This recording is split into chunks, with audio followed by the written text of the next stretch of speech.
Hello, John. You seem to be in very good shape this morning. What's the matter with you? Hi, Serge. I had a big drunken night out with friends for a poker game. Oh, yes. Did you go to bed late? No, not really, at 9 p.m. But phew, what a headache. What did you drink? Vodka. Can you tell me from this glass how much you poured yourself each time? How many times do you think you helped yourself to that amount over the course of the evening?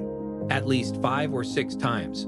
Okay, look. This quantity represents 1 dose in a bar, which is the equivalent of 2 glasses of alcohol.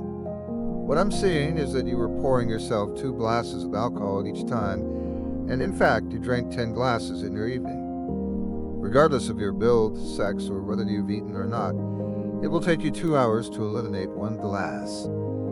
If you've had 10, how many hours will it take you to completely eliminate the alcohol? 20 hours. Well, if we consider that you went to bed at 9 p.m. and slept through the night, and at 7 a.m. you're here, then you're still positive for alcohol, so you were impaired. And if you have an accident on the job and hurt someone, you'll be in serious trouble. I understand. Here, working while impaired by alcohol, drugs, medication, fatigue, etc. is prohibited.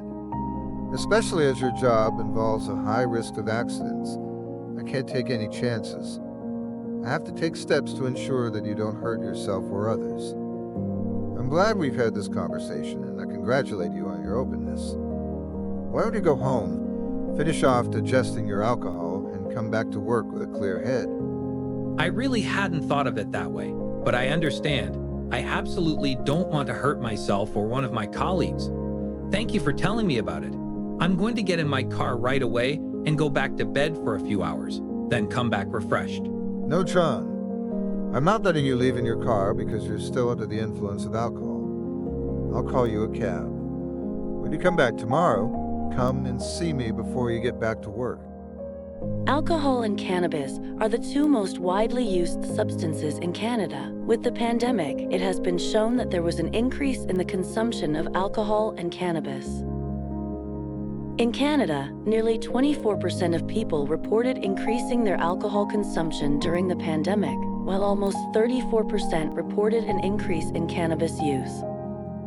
Drawing up an inventory of higher-risk tasks is an essential part of implementing an impairment program. It is also necessary to assess the risks of accidents and the consequences should they occur.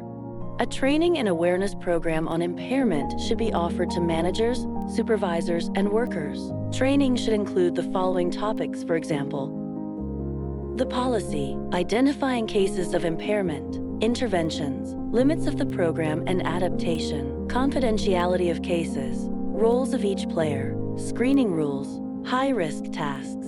An attendance record should be kept in each participant's file, and a refresher course should be considered. In conclusion, the employer's responsibility in the event of impairment in the workplace is a crucial issue that requires special attention from employers, employees, and regulatory authorities.